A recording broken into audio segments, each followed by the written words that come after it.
Well, Bennett Kessler filed this following report. The bottom line key to security and safety in our schools: vigilance.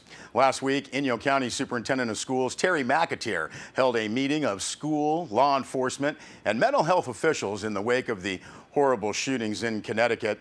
Inyo County Sheriff Bill Lutz was among law enforcement officers at that meeting.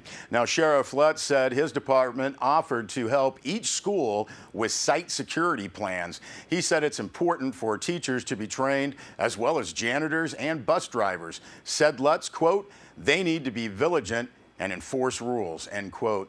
Now, as for the national issue of armed guards and armed teachers at schools, Sheriff Lutz said the group touched on this issue, but did not really discuss it. Now, this is something that currently will not take place in Inyo schools. Sheriff Lutz did say he thinks the best alternative, if it ever becomes necessary, would be to hire an armed security company or off-duty police officers. Now, as for the cost of any advanced school security, Lutz said that he sees the current situation, quote, almost like 9/11. In the year after the event, agencies are bombarded with grants, but now you can hardly get any money at all, end quote. Lutz said the Connecticut shooting incident may be the same with initial money that dwindles. He said he would like to see one-time money to upgrade school infrastructure like camera surveillance.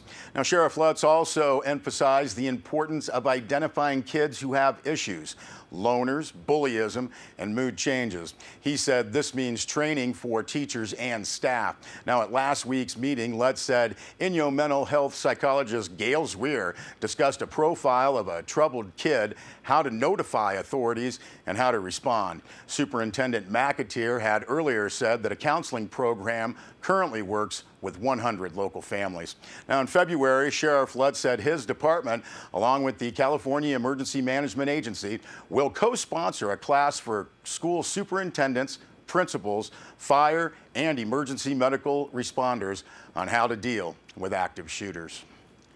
Well, Bennett Kessler also filed this report. When former Bishop City Councilman Jeff Griffiths left to take a seat as an Inyo County supervisor, the rest of the Bishop City Council faced filling that vacancy. Now, it's up to council members to appoint someone or let the issue go to a special election. Now, Bishop City Administrator Keith Caldwell said that the council will discuss their preferences at the study session, 4 p.m., January 28th. Caldwell said they have a few options: appoint someone directly to the seat, call for applicants, or go to special election. Now, Caldwell said it is his feeling that the Bishop City Council will choose some type of appointment. Now, Caldwell said at last Monday's council meeting, City Attorney Peter Tracy talked to officials in a closed session about their options. Now, asked if one of the options were appointment of the next highest vote getter in last November's election, Keith Glidewell, the administrator said it is an option for the council to choose any person. Caldwell said, quote, "If the city council is looking for justification, Mr. Glidewell spent money, time, and effort to get votes," end quote. Now, Glidewell did get 423 votes, which did leave him behind the top 3 vote getters. But the Bishop City Council can choose whomever they want, and Caldwell pointed out that they could call for applicants from any resident over the age of 18 who lives within the Bishop City limits. Now, since there are now 4 city council members, if they are split in their preference for filling the council vacancy, it would go to an election. On a related note, Administrator Caldwell said that the council does want to schedule a retreat in February, but want to have 5 members on the council when they do. He said they would talk about budget issues, the police department facility, and mental health programs related to school safety and troubled students. Now, Councilmember Pat Gardner and Bishop police representatives attended that January 15th school security meeting, and as Administrator Caldwell said, they want to set policies.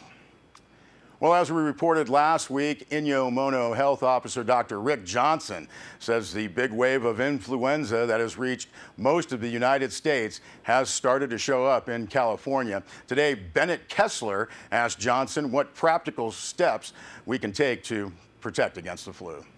So, Rick, other than staying at home, what kinds of things can we do to avoid the flu? Well, I'm sure your mother told you this many, many times. Get plenty of rest, drink plenty of fluids, eat well. alcohol, she didn't tell you this, but alcohol does not kill the flu virus. You need to remember that the flu virus stays alive on a dry surface for about 8 hours. So think about that. Whenever you touch a grocery cart, a door handle, the microwave, a telephone that's shared, a computer keyboard, whatever it might be, who else could have shed some virus onto that surface without really realizing it and potentially given it to you? Because you also, even though you might think about it, you still are going to touch your face. And you don't get the flu from just having it on your hands. Those hands have to touch a mucous membrane, your mouth, your nose, your eyes, to inoculate yourself. And then within a couple of days, you could very well get the flu. Okay. So keep your hands away from your face, too. Exactly. Keep your hands away from your face, right? Yeah. So washing the hands is very important because you've touched surfaces. It's not just after using the bathroom or before fixing food, but it's really any time you have touched common surfaces that other people potentially have touched. And the alcohol-based water-free sanitizers are fine, but it's not just a 2-second scrub. It's, really 15 or 30 seconds would be worthwhile because the abrasiveness of that also is very helpful in reducing the virus that you actually have on your hands. Okay, so it probably would pay to do that several times a day, actually. Yes, and some people get so compulsive their hands are cracked and chafed and all of that in our nice, cold, dry weather, but still, it is important to remember that and have something on your possession that allows you to do that, or at your work site, or in your school classroom, wherever you might be. Okay. Do the antiseptic wipes, are those helpful, do you know? Yes, the antiseptic wipes also are very helpful. There are some types of bacteria for which they don't work, but for the flu, they work very well. Okay. Yes. Let's say you get the flu, what can your doctor do for you? Well, your doctor will probably recite the same litany that I just gave you about, getting rest and all of that. The question always comes up about other medications, antibiotics, Tamiflu, things like that. The flu is a virus. Antibiotics really do nothing to treat viruses unless you get a complication. So if you've been sick for 3 to 5 days and now you're getting worse and your doctor says you have pneumonia and he's giving you an antibiotic, that's very appropriate because pneumonia is the most common bacterial complication from the flu. Tamiflu is an antiviral medication that's available, and your doctor can prescribe that for you. It is best if that's given within 48 hours of getting sick. So you need to be talking to your physician, especially if you are in a high-risk situation. And that would mean if you have chronic heart and lung disease, diabetes, if you're pregnant, all of those put you at higher risk, and you should consider talking to your doctor earlier if you think you actually have the flu, so that you don't end up getting hospitalized or have any of those complications. Yeah. So it sounds like a lot of self-awareness is required here. That's right, self-awareness and stay tuned so you know what is going on in our community. You can listen to the national news and hear what's going on in New York or Indiana or Boston, like I've been listening the last couple of nights. What's going on in Inyo County? What's going on in Mono County? You really want to know that. And all I can say right now, it's here. It's not here with a vengeance yet, but it's coming within a couple of weeks.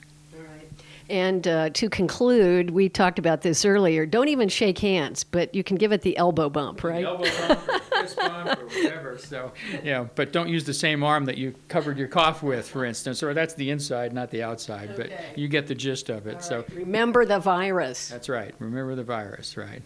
Thanks, Rick. Good. Thank you, Bennett. Well, you can stay tuned to Sierra Wave for more updates from Dr. Johnson. We'll be back with more news.